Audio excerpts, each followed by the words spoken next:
Random thoughts. In this video, this is another random thought video. I'm not going to read any text, but just give my opinion. Now, there is a video I did about the Itueka, and I was talking, or I said it was a form of a process, a political process. And a few people are telling me, no, it wasn't a political process. It was a religious, spiritual process. That's all it was.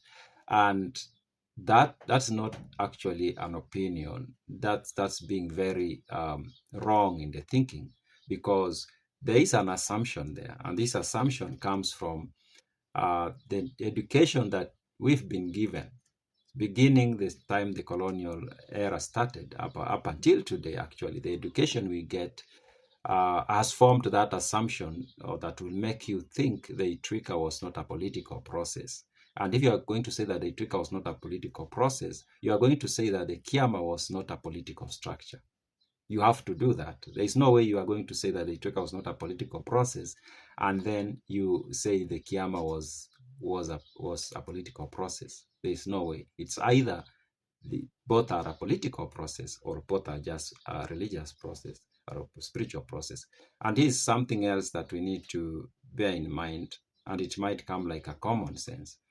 In most societies, both in Africa and elsewhere, even the ancient Roman Republic, if you've read, for example, Titus Livia's book from the founding of the city, the idea of separating spiritual matters from political matters is a very recent one, actually. Very recent. Societies that have existed, let's say 200 years going back, all societies have had religion and politics as the same thing, mixed up. That's how it has always been. And even today, it could really be argued that even modern governments have religion as a component. What is the flag, actually? They believe in the flag. It's religious, it's spiritual, basically. So it's very hard, actually very hard, to separate spiritualism or religion from the state. Even though we say, oh, separate the state from religion, it's nearly impossible, because even when we attempt to do that, we again introduce some practices and rituals within the state that are basically religion. For example, we can say, oh, separate the state from Christianity. You do that. Or separate the state from Islam. You do that. But then you go ahead and create these rituals of marching, of national anthem, of salute, of the flag. That's a religious component. So we have to understand that.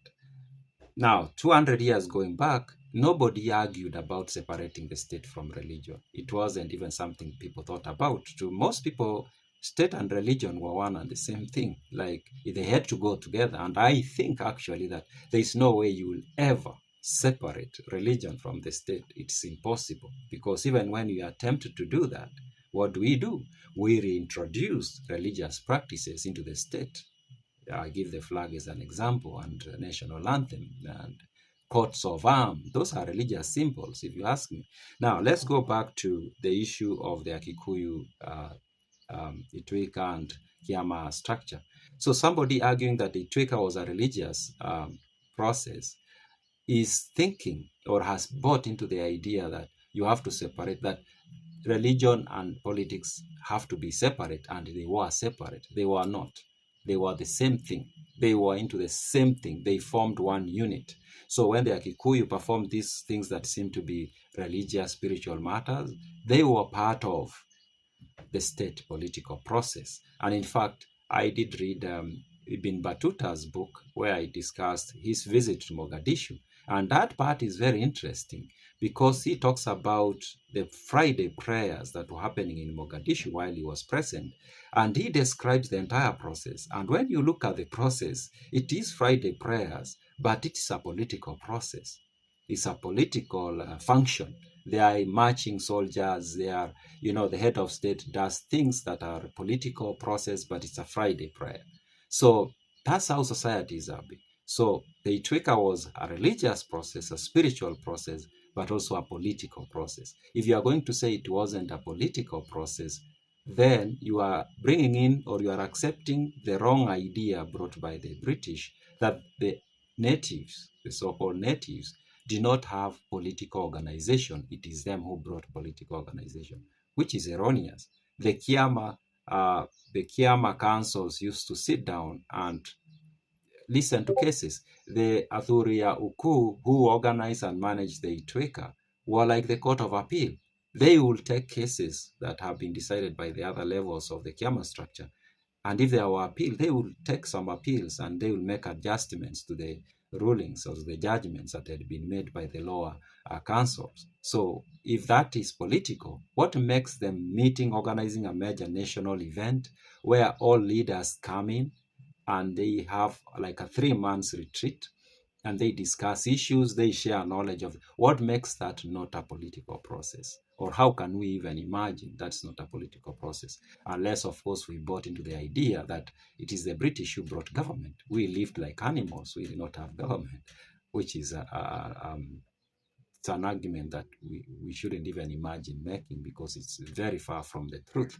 So yeah, so the Itueka was a political process. Yes, it was a religious process, but it was also a political process.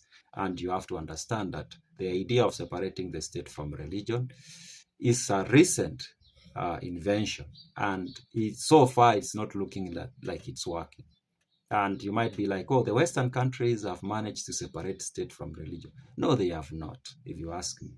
They have not, because if you go to Europe or North America, it might seem so that, oh, religion has been removed from the state. What has been removed is a certain type of religion.